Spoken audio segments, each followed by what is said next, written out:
अगर हम लोग अपना गेट को खोल दें तो जदयू में कोई बचा ही नहीं रह जाएगा। जिस दिन गेट खुलेगा उस दिन जदयू के पास कुछ भी नहीं रह जाएगा। सम्राट जी पर कोई वक्तव्य देना भी समझिए कि अपने चेहरे पर भी कादो लगा लेना। कांग्रेस का अलायंस अगर हम लोग के साथ नहीं होगा तो क्या भाजपा के साथ होगा? नमस्कार, आप देख रहे हैं दर्श न्यूज। मैं हूं आपके साथ रितेश शर्मा।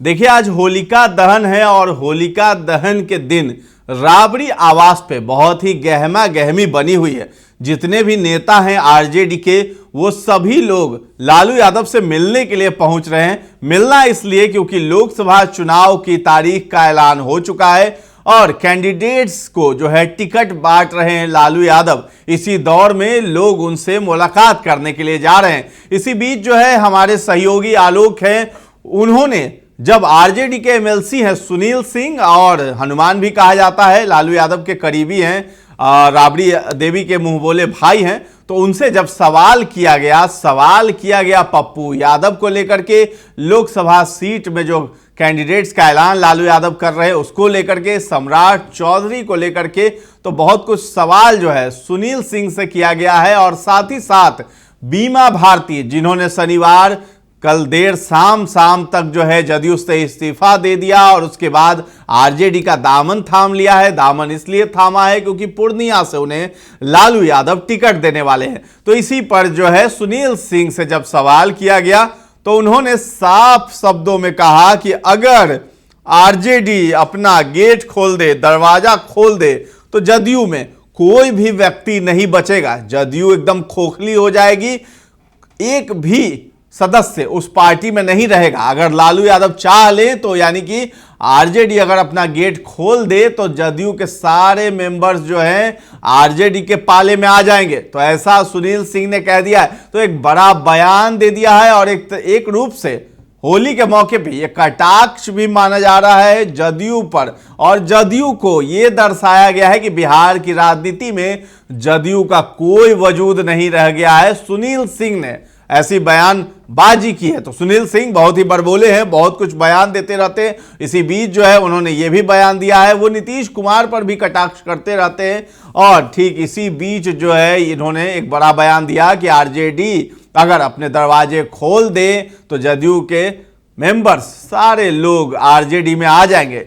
और इस बीच जो है बीमा भारती को लेकर के भी सवाल पूछा गया, तो उन्हें टिकट देने की बात है तो वो सब कुछ सर्वा करेंगे, ऐसा जवाब रहा है। लेकिन पप्पू यादव के बारे में जब सवाल किया गया कि वो पूर्णिया नहीं छोड़ रहे हैं, कह रहे हैं मर जाएंगे, दुनिया छोड़ देंगे लेकिन पूर्णिया नहीं छोड़ेंगे, तो उन्होंने कहा कि भाई पूर्णिया में वो अपना सभा कर रहे हैं, सब कुछ कर रहे हैं, तो कोई भी वहाँ तैयारी कर रहा है तो वो तो ये बात कहेगा ही, उसके बाद तो कोई विकल्प बचता नहीं है उसके पास।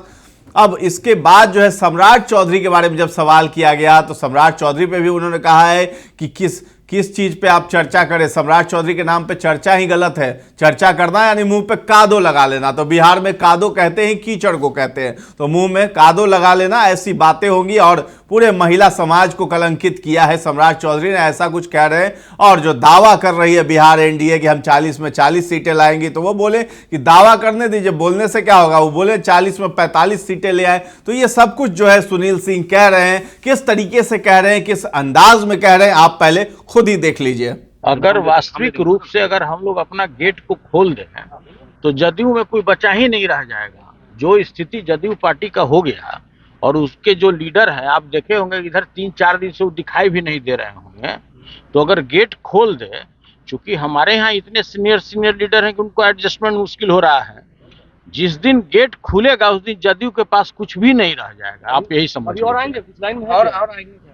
हम तो पहले बताए ना कि अगर हम लोग गेट को खोल दें तो क्या स्थिति उत्पन्न होगा, जदयू पार्टी में कैसी खलबली मचेगी, आप कल्पना भी नहीं कर सकते। विधायकों के आने की अरे भाई लगातार कंटिन्यू, वही तो हम बता रहे हैं। पूरे बिहार में 40 लोकसभा का सीट है, उसमें भी महागठबंधन को बहुत सारे सीट देना पड़ता है।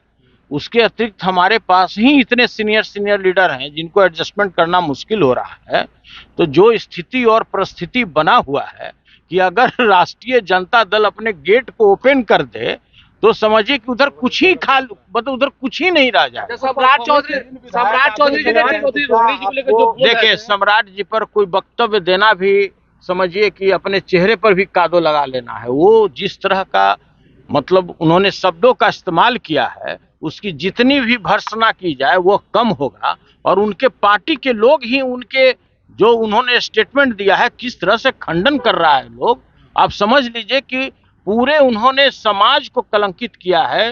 पूरे जो समाज में जो पुत्री है, जिसकी बेटी है, जो महिला है, पूरे देश के महिलाओं को उन्होंने अपमानित करने का काम किया है। पूर्णिया लोकसभा आप लोगों के साथ हो रहा है सर? कांग्रेस का अलायंस आप लोगों का गठबंधन, क्योंकि अभी तक सीट शेयरिंग नहीं तो हो रहा है। कांग्रेस का अलायंस अगर हम लोग के साथ नहीं होगा तो क्या भाजपा के साथ होगा? क्या ये सब सवाल पूछने का नाराज भी लग रहा है, क्योंकि पप्पू यादव उधर से कह रहे हैं कि मर जाएंगे, नहीं छोड़ेंगे। उधर बीमा भारती भी है। नहीं, उनका समर्पण है पूर्णिया के प्रति, तो कोई भी बोलता है कि हम मर जाएंगे पूर्णिया के प्रति, कौन बड़ा भारी बात है? इसका मतलब थोड़े आप कयास लगा लीजिएगा कि राष्ट्रीय जनता दल के कारण, ऐसा नहीं है। तैयार है कि आप लोग खाता नहीं खोलेंगे। 40 के बदले 45 सीट का जीत जाता है। अरे भाई, अब वो क्या बोलेगा कि हम सब सीट हार रहे हैं? वो बोलेगा ना भाई, अंतिम दम तक बोलेगा कि हम 40 सीट जीत रहे हैं। तो आपने देखा कि सुनील सिंह ने किस तरीके से कटाक्ष किया है सम्राट चौधरी, पप्पू यादव, बीमा भारती, जदयू, नीतीश कुमार, सभी को कटघरे में खड़ा कर दिया। सब पे उन्होंने बहुत ही बेबाकी से जवाब दिया है। तो फिलहाल इस खबर में इतना ही है। ताजा तरीन खबरों से बने रहें। दर्श न्यूज को सब्सक्राइब कर लें, और अगर ये वीडियो आप फेसबुक पर देख रहे हैं तो हमारे पेज को लाइक और फॉलो करना न भूलें। धन्यवाद।